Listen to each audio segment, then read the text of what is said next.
राज्यातील व आपल्या भागातील नवनवीन बातम्या पाहण्यासाठी SM9 न्यूज मराठी या चॅनलला लाईक करा, सबस्क्राइब करा आणि शेअर करायला विसरू सांगोला नका। तालुका हा दुष्काळग्रस्त असल्यामुळे तिथं वाळू उपलब्ध करणं आणि वाळू देणं घरकुलांसाठी अवघड असताना तहसीलदार साहेबांनी ऐतिहासिक निर्णय तर राबवण्याचा प्रयत्न केला, अंमलबजावणी केली या ऐतिहासिक निर्णयाची।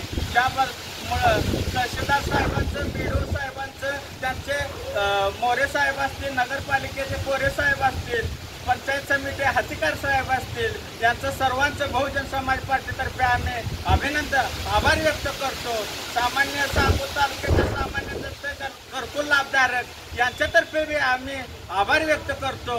अशी लढाई आम्ही कायम लढत राहू, पण जनतेची आम्हाला सहकार्य भेटलं पाहिजे। आज वाळू मोफत मिळत असताना या वाळूचा दुरुपयोगही झाला नाही पाहिजे, अशी नागरिकांनी दखल घेतली पाहिजे। कोणी वाळूधारक जर का चोरी करत असेल तर सामान्य नागरिकांनी त्याला सांगितलं, तहसीलदार साहेबांना सूचना केली पाहिजे, तलाठी साहेबांना सूचना केली पाहिजे। ही वाळू ही आपली मालकी आहे, त्यामुळं सामान्य नागरिकांचंही कर्तव्य, तो पैसा आपला आहे, वाळू आपले आहे। त्यांनी तहसीलदार साहेबांना सांगून जी ही वाळू उपलब्ध राहणार आहे ती फक्त घरकुल लाभार्थ्यांना दिली जाईल, याच्यासाठी सामान्य नागरिकांनाही दखल घेतली पाहिजे।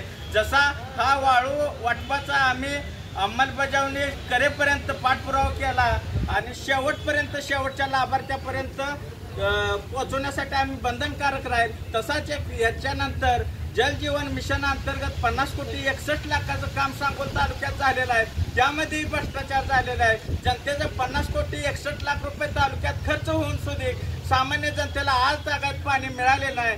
3 वर्ष झाली या गोष्टीला, 1 वर्षात काम पूर्ण होऊन लाभार्थ्यांना पाणी घरापर्यंत पोहोचणं गरजेचं होतं, पण ते पोहोचले नाही। 1-2 महिन्यात ह्याचाही पाठपुरावा करू, सामान्य नागरिकांनी ह्याच्यासाठी आम्हाला साथ द्यावी असं त्यांनाही आवाहन करतो। जोपर्यंत प्रत्येक घराला पाणी पोहोचणार नाही तोपर्यंत बहुजन समाज पार्टी शांत बसणार नाही। याचा लढा रोडवरचा असेल, उपोषणाचा असेल, कुठल्याही मार्गानं जनतेला न्याय देण्याचा प्रयत्न करू। जय भीम, जय भारत, जय संविधान।